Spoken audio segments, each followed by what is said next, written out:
ओम अज्ञानतिमिरन्धस्य ज्ञानाञ्जनशलाकया चक्षुरुन्मिलितं येन तस्मै श्रीगुरुवे नमः।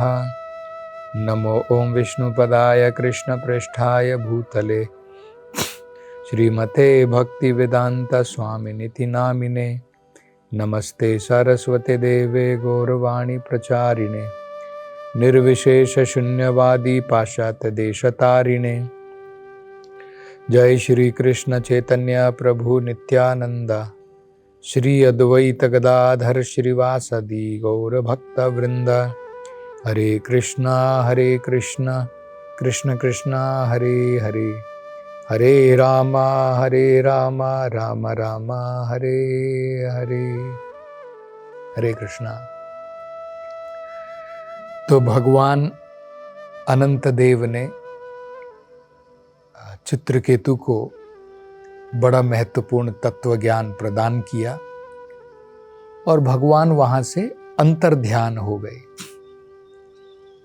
तो जब चित्रकेतु ने देखा कि भगवान वहां से अंतर्ध्यान हो गए हैं, जिस दिशा से भगवान अनंत देव चले गए थे, चित्रकेतु ने उस दिशा को प्रणाम किया और बाद में भगवान विष्णु के द्वारा दिए हुए विमान के द्वारा वो आकाश में भ्रमण करने लगे। उनको जो स्थान प्राप्त हुआ था भगवान की कृपा से, वो मुख्य विद्याधर के रूप में, जो विद्याधर होते हैं एक प्रकार के देवतागण हैं, उनके मुखिया के रूप में वो जो है अब अपने विमान में विचरण करने लगे अलग अलग जगहों पर। एक बार विचरण करते करते वो एक स्थान पर पहुंचे जो भगवान शिव का धाम था। तो वहां पर उन्होंने देखा कि भगवान शिव जो हैं, उन्होंने अपनी गोद में माता पार्वती को बिठाया हुआ है और चारों तरफ वहां पर महान संतगण, देवतागण उस सभा के अंदर में है। और इस प्रकार का दृश्य जब उन्होंने देखा कि माता पार्वती भगवान शिव की गोद में बैठी हैं और भगवान ने अपना एक हाथ पार्वती माता को जो है उन्होंने पकड़ा हुआ है, आलिंगन किया हुआ है। तो इस दृष्टि को देख करके चित्रकेतु को बड़ा आश्चर्य हुआ और वो जोर जोर से वहां पर हंसते हुए माता पार्वती और शिवजी उनकी बात सुने, इस प्रकार से उन्होंने कुछ शब्द बोलने प्रारंभ किए। तो ये जो अब लीला घटने वाली है ये और कुछ नहीं, भगवान स्वयं अनंत देव की एक प्रकार से अरेंजमेंट है, एक योजना है, जिसके द्वारा भगवान चाहते हैं कि उनके महान भक्त चित्रकेतु ज्यादा दिन इस भौतिक संसार में ना रहें और जल्द अपने कार्य समाप्त करके संसार में वापस वैकुंठ धाम में लौट आए। तो ये भगवान की योजना इस प्रकार की है कि चित्रकेतु को आश्चर्य हुआ, जबकि इसमें कोई बड़ी आश्चर्य की बात नहीं है। माता पार्वती कोई पराई नहीं है। माता पार्वती भगवान शिव की पत्नी है। दूसरा, भगवान शिव जो है कोई आम व्यक्ति नहीं है। माता पार्वती भी कोई आम स्त्री नहीं है, तो इसमें कोई आश्चर्य की बात थी ही नहीं, कोई हंसने की बात नहीं थी और कोई अपमानजनक बात नहीं थी।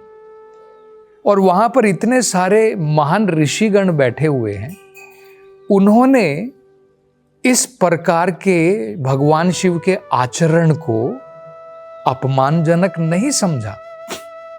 ना उन्होंने सोचा कि ये कोई आश्चर्य की हास्यपद बात है, हंसने की बात है, लेकिन ये भगवान की एक योजना है कि चित्रकेतु इस परिस्थिति को देख करके उनको आश्चर्य हुआ और आश्चर्य के कारण वो हंसने लगे और कुछ अपमानजनक शब्द अब वो बोलेंगे भगवान शिव के विरुद्ध।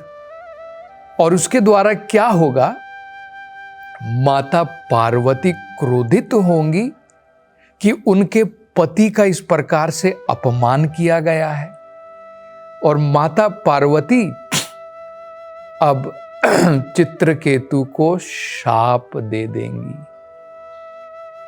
उनके शाप देने के कारण ही चित्रकेतु अगले जीवन में वृतासुर बना। और वृतासुर बनने के बाद में, जैसा हमने देखा इससे पहली कथाओं में, कि वृतासुर के पिछले जन्म की कथा हम सुन रहे थे चित्रकेतु के रूप में। वृतासुर भगवान का महान भक्त था, इंद्र देवता भी वो देख पाए थे कि किस प्रकार से वृतासुर कोई आम असुर नहीं है, उसका ध्यान पूर्ण रूप से भगवान संकर्षण के ऊपर है। तो ये जो भगवान की लीला है, ये इसलिए है कि किस प्रकार से चित्रकेतु माता पार्वती के द्वारा शापित होकर के वृतासुर बने और जल्द भगवान के धाम को वापस लौट पाए। तो ये हमको समझना है। अब देखिए चित्रकेतु अपने आश्चर्य में किस प्रकार से अपमानजनक बातें भगवान शिव के बारे में कहते हैं। तो पहले वो कहते हैं,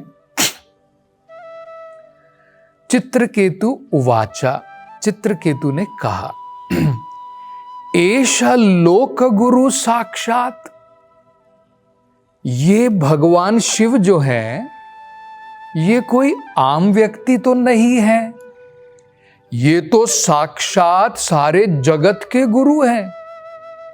एषा लोक गुरु साक्षात, शिवजी जो है साक्षात पूरे लोक के गुरु हैं। धर्मम वक्त शरीरिणाम, जिन लोगों ने इस भौतिक संसार में शरीर ग्रहण किया है, मतलब हम सारे जीव, बद्ध जीव, हमको क्या कहते हैं, शरीरधारी, हमने शरीर धारण किया है।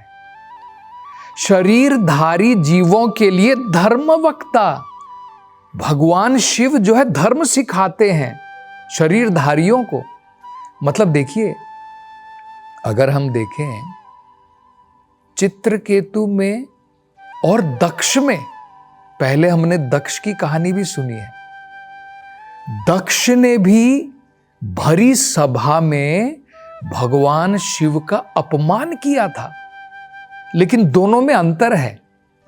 जब दक्ष ने अपमान किया था, उनके नजरिए में, उनकी दृष्टिकोण में भगवान शिव एक तुच्छ व्यक्ति थे।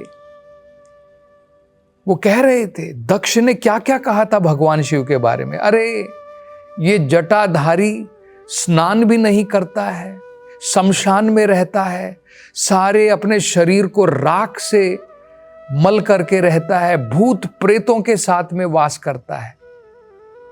मतलब उन्होंने, दक्ष ने भगवान शिव के स्थान को, उच्च स्थान को नहीं समझा था। उसका दृष्टिकोण अलग था। चित्रकेतु का दृष्टिकोण अलग है। दोनों बराबर नहीं है। चित्रकेतु भी अपमानजनक बातें कह रहे हैं, लेकिन चित्रकेतु को भगवान शिव के उच्च स्थान का ज्ञान है, इसलिए उनकी बातों से पता चलता है चित्रकेतु क्या कह रहे हैं। एष लोक गुरु, अरे ये तो लोक गुरु हैं साक्षात। धर्मम वक्ता शरीरी नाम, जिन लोगों ने शरीर धारण किया है उनको धर्म सिखाने वाले हैं शिव जी। आसते, लेकिन यहां पर बैठे हैं, कैसे बैठे हैं? मुख्य सभायाम वही, इस सभा के मुख्य प्रतिनिधि के रूप में वो यहां पर बैठे हुए हैं। लेकिन कैसे बैठे हैं? मिथुनी भूया भार्यया, अपनी भार्या अपनी पत्नी का अपने हाथ से आलिंगन करके बैठे हुए हैं। तो ये बातें जो है चित्रकेतु कह रहे हैं। अब यहां पे आगे वो क्या कहते देखिए, आगे भी वो बताते हैं कि भगवान शिव का स्थान कोई आम स्थान नहीं है, ऑर्डिनरी नहीं है। जटाधरम तीव्रतापा ब्रह्मवादी सभापति, वो कहते हैं कि भगवान शिव का स्थान कोई एक साधारण व्यक्ति का स्थान नहीं है। ये इतनी तपस्या में लगे रहते हैं, जैसे हम देखते हैं ना साधुगण जटाधारी कहलाते हैं। उनके पास में शरीर के लिए समय नहीं है, क्योंकि नहाने धोने के लिए अपना समय बर्बाद नहीं करना चाहते। ये ऐसे स्थान तक पहुंच चुके हैं कि अब इनका ध्यान केवल भगवान में मग्न रहता है। इसलिए जटाधारी और तीव्र तापा, अनेकों प्रकार के तीव्र तपस्या करने वाले हैं।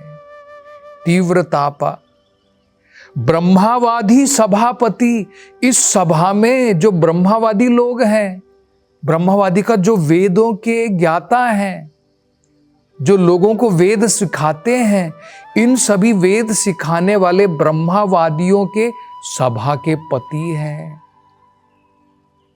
मतलब इस सभा के मुखिया हैं। लेकिन आगे फिर वही अपमानजनक बातें कहते हैं। अंकीकृत्या स्त्रियाम चासते, लेकिन उन्होंने अंकीकृता मतलब आलिंगन किया हुआ है। किसका? स्त्री, अपनी पत्नी का। चा आस्ते, और इस प्रकार से वो बैठे हैं। और आगे देखिए क्या शब्द प्रयोग किया है, गताहरी प्राकर्तो। गताहरी मतलब शर्महीन होकर के, बेशर्म होकर के। प्राकर्तो, जैसे मानो ये एक कॉमन साधारण व्यक्ति है। वही हम एक साधारण व्यक्ति को हम देख सकते हैं। कई बार हम लोग पार्क में देखते हैं ना, साधारण व्यक्ति कई बार निर्लज्ज होकर के, शर्महीन होकर के एक स्त्री को उसका कंधा पकड़ करके उसका आलिंगन कर सकता है। लेकिन वो कह रहे हैं कि भगवान शिव का स्थान तो इतना ऊंचा है, वो जटाधारी है, तीव्र ताप करने वाले हैं, ब्रह्मावादियों के सभापति हैं, लेकिन वो क्यों इस प्रकार से बैठे हैं इस भरी सभा में? उनको ये आश्चर्य हो रहा है। अब देखिए आगे और क्या कहते हैं। प्रायशः प्राकर्ता च अपि स्त्रियाम रहसी बिभ्रति।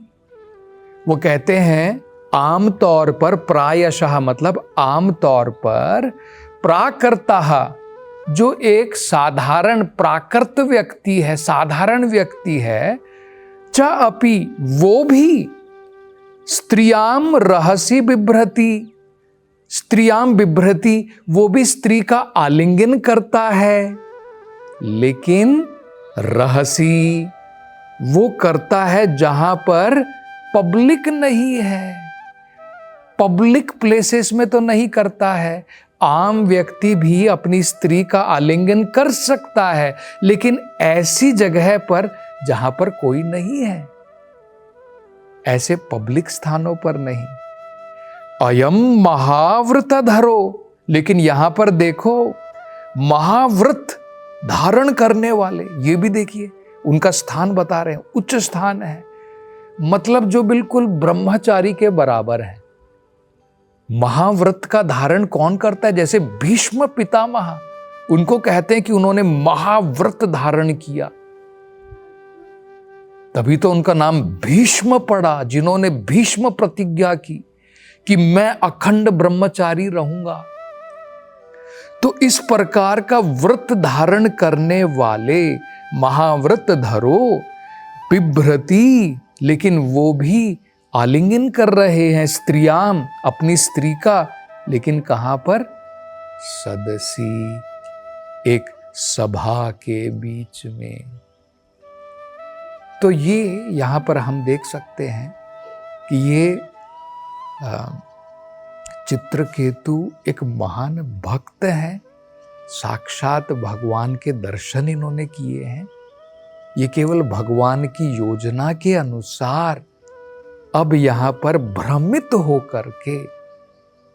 होकर के इस प्रकार के अपशब्द वो भगवान शिव और माता पार्वती के लिए कह रहे हैं। और आगे अब इस कथा में क्या होगा, इसकी चर्चा हम अगली कथा में करेंगे। हरे कृष्ण।